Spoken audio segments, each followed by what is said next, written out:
All right, settle in, folks, and prepare yourselves for another delightful dive into the shallower end of the gene pool. Because if there's one thing humanity excels at, it's finding the most spectacularly inventive, utterly baffling ways to prove Darwin right. We're talking about folks who looked at common sense, chuckled, and then proceeded to leap headfirst into a pit of bad ideas. From rocket powered chairs to naked encounters with angry bees, join us as we explore the truly astonishing, often hilarious, and always tragically permanent departures from the human race. Number one. First up, picture this. It's a dark and stormy night. Not just a little drizzle, mind you, but the kind of biblical downpour that makes you question why you didn't build an ark instead of that perfectly manicured lawn. Our protagonist, a gentleman we'll call Mr. Grillmaster indoors, was staring out his window, stomach rumbling. Now, a normal person, faced with this aquatic apocalypse, might pivot to ordering a pizza, or maybe, just maybe, frying up some burgers on the stovetop. But Mr. Grillmaster, oh no, he had a grander vision. He had a magnificent propane grill sitting forlornly on his patio, begging to cook up some carnivorous magic. The storm won't defeat me, he likely declared, perhaps even shaking a fist at the heavens. And with a Herculean effort that probably strained his back more than his brain, he dragged that behemoth of a propane grill right into his enclosed garage. Because you know, what's a little carbon monoxide between friends, especially when those friends are steaks? He fired it up, probably humming a triumphant tune as the sizzle began. The garage door, naturally, was closed. Because drafts are just so annoying when you're trying to achieve that perfect char. And as the aroma of grilling meat filled the enclosed space, so too did the silent, insidious embrace of carbon monoxide. It's truly a marvel of natural selection, this gas. It doesn't scream, it doesn't smell, it just gently lulls you into a permanent nap. Our hero, fueled by the promise of perfectly cooked ribs, probably just felt a little sleepy. Thought he was just relaxed from the intense grilling focus, maybe even muttered something about how comfortable the garage floor was getting. And then, bless his heart, he drifted off, never to wake up for that second helping. The irony, of course, is that the meat was probably perfectly cooked. A final, perfectly charcoal-kissed meal, consumed by the Grim Reaper. Proving once and for all, some backyard BBQs are just better left outdoors, even if it means getting a little wet. Who needs a smoke detector when you have a complete lack of foresight? Number two. Next, we journey into the boundless realm of human aspiration, specifically when aspiration collides head on with physics, usually resulting in a very messy lesson. Meet our next visionary, a fellow we'll affectionately call Captain Cardboard Wings. This wasn't some fancy aerospace engineer with a degree in a wind tunnel. No, Captain Cardboard Wings was a man of the people, a true DIY enthusiast, the kind who looked at a pile of PVC pipes, a giant tarp, and a dream and thought, Eureka, I shall fly. His homemade glider, reportedly constructed with all the structural integrity of a damp paper bag, was his ticket to the heavens. He spent weeks, maybe months, meticulously assembling this contraption in his backyard, probably ignoring the concerned glances from neighbors and the increasingly panicked meows from his cat, which he probably tried to use as a test pilot. He envisioned soaring majestically over fields, defying gravity, perhaps even waving to bewildered cows below. The grand launch day arrived, likely with an audience of zero, because anyone with an ounce of self-preservation instinct had already locked their doors. Captain Cardboard Wings, strapped into his PVC pipe cockpit, probably took a deep breath, perhaps mumbled something about mankind's eternal quest for flight, and then, with a mighty leap from a surprisingly short hill, because, less height, less risk, right? He launched himself into the wild blue yonder. For a glorious, fleeting second, he might have felt it. The wind beneath his tarp, the sensation of flight. He was Icarus, but with less wax and more Home Depot. And then, as predictably as a Tuesday following a Monday, Newton's laws decided to make a very emphatic point. The PVC pipes groaned, the tarp flapped indignantly, and the entire contraption decided it preferred the ground to the sky. It wasn't a graceful glide. It was more of a rapid, uncontrolled descent, followed by an abrupt and quite final encounter with the unyielding earth. He didn't soar, he sort of plopped. And with that, Captain Cardboard Wings achieved his ultimate freedom from earthly concerns, from gravity, and certainly from ever building another homemade aircraft. A truly soaring testament to why some things are best left to actual engineers. Number 3. And now, for a tale that proves even our feathered friends have their limits when it comes to human idiocy, let's talk about Mr. Vulture Bait, a man who apparently believed he could commune with nature's cleanup crew. Our hero, in a moment of unparalleled brilliance, decided that the best way to get up close and personal with wild vultures was to play dead. He reportedly lay down in a remote, dusty field, perhaps in a dramatic pose, arms splayed, waiting for the majestic birds of prey to descend for a grand photographic opportunity. Because nothing says amazing nature shot like pretending to be a rotting carcass. He probably envisioned himself as some kind of modern-day saint. Francis, peacefully surrounded by the circle of life, the vultures delicately pecking at some imagined offering, perhaps even posing for his camera. What he forgot, or perhaps willfully ignored, was that vultures aren't cuddly little pigeons. They're nature's garbage disposals, and they are hungry. And when they spot what looks like a perfectly good, motionless meal, their primary instinct isn't to ask for consent or to admire your artistic vision. Their primary instinct is to rip and tear. So, as our Darwin Award candidate lay there, perhaps chuckling to himself about the amazing footage he was getting, the first few cautious birds arrived. Then more and more. Suddenly, the air was thick with flapping wings and the distinct odor of very hungry carrion eaters. The initial delicate pecking likely turned into a rather enthusiastic investigation. Mr. Vulture Bait probably realized his mistake the moment he felt the first truly sharp jab, perhaps even a tug on his hair.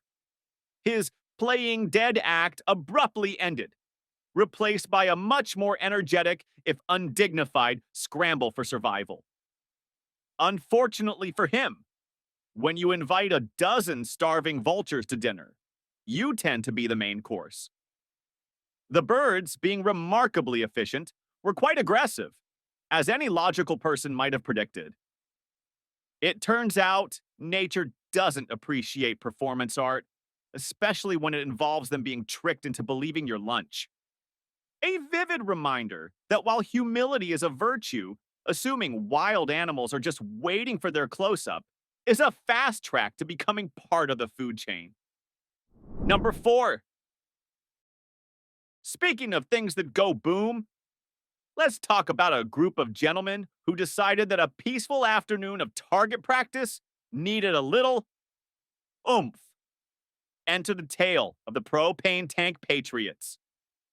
Out in some remote, dusty stretch of land, far from any common sense, a group of buddies decided they needed a new challenge for their sharpshooting skills. And what, pray tell, did they pick as their ultimate target? A good old rusting, highly pressurized propane tank. "It'll be a blast," one of them probably exclaimed, oblivious to the tragic literalness of his statement. Now, anyone who's ever used a propane grill knows that those things contain highly flammable gas under significant pressure. Anyone with a modicum of intelligence or who has watched literally one public safety announcement knows that shooting a bullet into a propane tank is less target practice and more instant kinetic energy release, possibly followed by a fire cloud visible from space.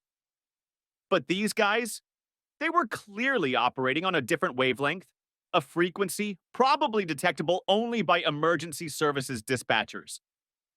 They set up their target probably at what they considered a safe distance, perhaps even high-fiving each other for their ingenuity. They took aim, they fired, and then history repeated itself, but with a more localized, devastating flare. The bullet pierced the tank. The pressurized gas found its escape route, met with a spark from the bullet itself, from friction, from the sheer cosmic irony of it all. And whoosh! Not a neat pop, not a satisfying clang. We're talking about a fiery, concussive eruption. It was indeed a blast, just not the kind that leaves you standing around bragging about your marksmanship.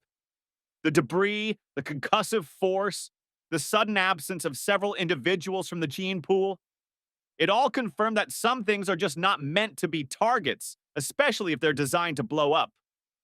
A stark reminder that while the Second Amendment grants rights, it doesn't magically bestow common sense or a basic understanding of thermodynamics. Number 5. We visit the baffling case of Mr. Sniffer, the mechanic. Now, we've all been there. Your car smells a little funky. Maybe it's old gym socks. Maybe it's that forgotten fast food wrapper. Or maybe, just maybe, it's a faint whiff of gasoline. Most of us at this point would take it to a professional, or at least open the hood and visually inspect things from a safe distance, perhaps with a flashlight. Not Mr. Sniffer. Oh no, he had a nose for the truth, and he was determined to put it to the ultimate test. He suspected a gas leak, which is a perfectly valid concern. His methodology for locating said leak, however, was less than conventional. Instead of a diagnostic tool or even a careful visual check, he decided his own olfactory senses were paramount. He reportedly leaned over the running engine of his car, because nothing helps you smell better than a hot, vibrating metal beast, and proceeded to stick his face right next to the exhaust manifold, sniffing vigorously, like a bloodhound on a very dangerous scent trail. Now, let's consider the mechanics of a running engine. It's hot. There are electrical sparks flying around. There are fuel lines, sometimes leaky ones. And there's, well, gasoline fumes. Put all those ingredients together with a determined sniffer in close proximity, and you've got a recipe for what we like to call spontaneous combustion with an audience of one. Somewhere in his vigorous nasal investigation, a spark met a fume, or a hot surface ignited a concentration of vapor. The result was a sudden, localized, and tragically efficient explosion. It wasn't a big movie-style fireball, probably just a very rapid poof that unfortunately was perfectly aimed at his face. His gas leak problem was solved, all right? Permanently. The ultimate diagnostic, delivered with a bang. It's a sobering thought. Some mysteries are just better left unsolved, especially when solving them involves sniffing explosive fumes. Perhaps a career in bomb disposal wasn't meant for him after all. Number 6. Now, you might imagine a farmer as a practical, down-to-earth sort, focused on crops and livestock. But Farmer Daredevil? He apparently harbored a secret ambition, a dream born from too many late nights watching extreme sports videos on a tiny, crackling screen. His chosen vehicle for vehicular acrobatics? Not a dirt bike, not a quad. No, he picked his trusty, heavy as a tank, industrial-grade tractor. And his stunt? A wheelie? Yes, a wheelie. On a tractor. You have to appreciate the sheer audacity. Most people use tractors for plowing fields, hauling hay, or occasionally pulling a stuck car out of the mud. Farmer Daredevil, however, saw it as a potential stunt machine. He probably envisioned himself, arms triumphantly raised, the front wheels of that colossal machine majestically soaring into the air, a roar of diesel engines, perhaps even a slow motion shot with a sunset in the background. The reality, as it often does with Darwin Award candidates, was significantly less cinematic. He likely revved that engine, popped the clutch with all the finesse of a bull in a china shop, and that monstrous piece of farm equipment did indeed rear up. For a moment, a brief, glorious, physics defying moment. And then gravity, that sternest of teachers, decided to intervene. A tractor is designed to stay firmly on all four wheels. When you try to make it defy that design, it tends to express its displeasure by flipping straight over backwards. Farmer Daredevil probably had just enough time to realize his error before that several-ton hunk of steel and rubber came crashing down. The wheelie, in a cruel twist of fate, turned into a full-blown somersault, with him unfortunately still attached for the grand finale. The only thing that soared after that was probably the local chiropractor's business, assuming anyone survived to need one. It turns out tractors are really good at crushing things, especially when those things are the people trying to make them do tricks. So, a moment of profound agricultural enlightenment, proving that some machinery is best left to its intended purpose. And some farmers are better off sticking to growing crops, not growing wings. Number 7. Next up, we have a tale of dedication to a perfect tan, even if it means sacrificing basic electrical safety. Behold the ingenious creation of Ms. DIY Bronze. She wanted that sun-kissed glow, that radiant, healthy sheen. But apparently, regular tanning salons were either too expensive, too inconvenient, or just not personal enough. So she decided to take matters into her own hands. Literally. Her vision? A homemade tanning bed. Now, when you hear homemade tanning bed, you might picture a few carefully positioned sun lamps. Ms. DIY Bronze, however, was clearly an overachiever. She reportedly amassed multiple sun lamps, the kind that probably come with stern warnings about eye protection and fire hazards, and her chosen reflective material to maximize that golden glow? Aluminum foil, lots of it. She apparently lined her entire makeshift tanning chamber with the stuff, creating a dazzling, crinkly cocoon of concentrated UV rays. Because if a little bit of reflectiveness is good, a whole lot of it must be glorious, right?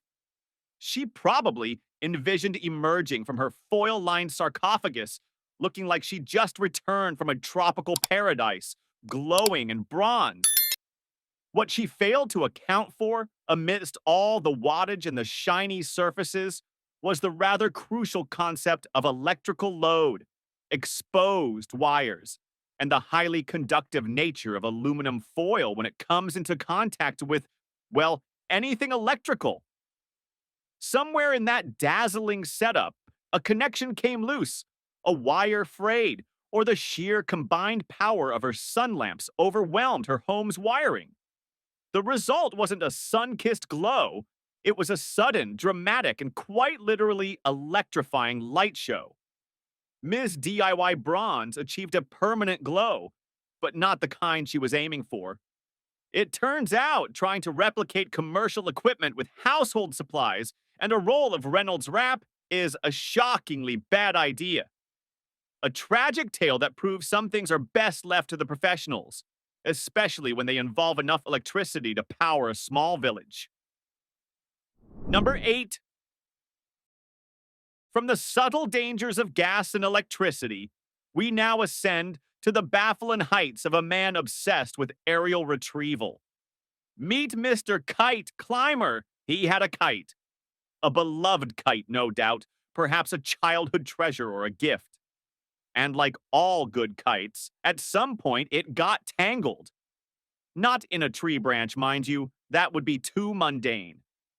No, his kite, with a dramatic flourish, decided to snag itself squarely on a high voltage power line pole.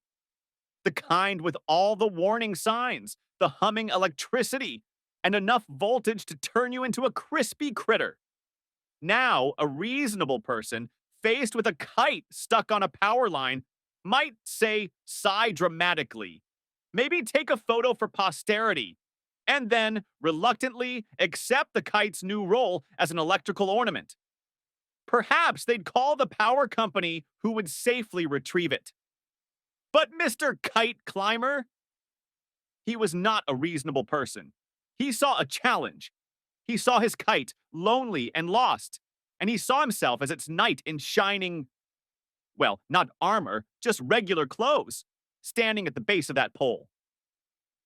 I can get it, he probably thought, perhaps even muttering something about ingenuity and resourcefulness. So, with determination and a complete disregard for physics, common sense, and the giant flashing red warnings that should have been blaring in his brain, he began to climb. Up he went, probably imagining the triumphant moment when he'd retrieve his kite, a hero. He might have been halfway up, or even closer, when he made contact. Maybe he brushed a live wire. Maybe the pole itself was energized from a fault. Maybe the sheer audacity of his act offended the electrons. Whatever the specific trigger, the result was a swift and utterly unforgiving jolt. The kind of jolt that leaves you with more static cling than a dryer sheet factory. Mr. Kite Climber achieved a certain kind of elevation, but it was a temporary and very final one. His kite remained a silent testament to his bold but utterly misguided quest. A shocking reminder that some battles are just not worth fighting, especially when the enemy is several thousand volts of pure energy. Number 9. And now, for a story that proves mixing alcohol with open flames is often a recipe for a very bad time. Let's raise a glass, but not a flaming one, to the flaming shot fiend. Picture the scene. A party, music pumping, inhibitions lowering. Someone, probably already several sheets to the wind, suggests a flaming shot. The kind where you light the alcohol on fire, then bravely or stupidly chug it down. It's a classic party trick, often done by professionals or people who are not currently on their 5th Jell-O shot. Our particular flaming shot fiend, however, was clearly operating on a different level of bravado. He wasn't just going to drink a flaming shot, he was going to master it. He probably envisioned himself as the life of the party, a true legend of liquid fire. He perhaps even practiced his technique, maybe a quick sip, a dramatic gulp.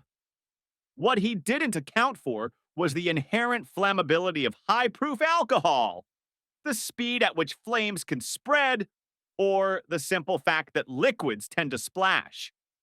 So he lit the shot, the blue flame dancing. He lifted it, probably to the cheers of his equally inebriated friends. He tilted his head back, mouth open, ready to prove his mettle, and then it happened. A splash, a tremor, or perhaps just a moment of profound clumsiness. The flaming alcohol missed his mouth. Or it did go in, but some spilled out. Whatever the exact mechanics, the result was immediate and catastrophic. The highly flammable alcohol ignited on his clothes and his hair. The cheers likely turned into screams, the party music replaced by the frantic shouts of people trying to put out a human bonfire. Our flaming shot fiend went from being the coolest guy at the party to the hottest, literally in a matter of seconds. He achieved a permanent warmth, but not the kind you want after a fun night out.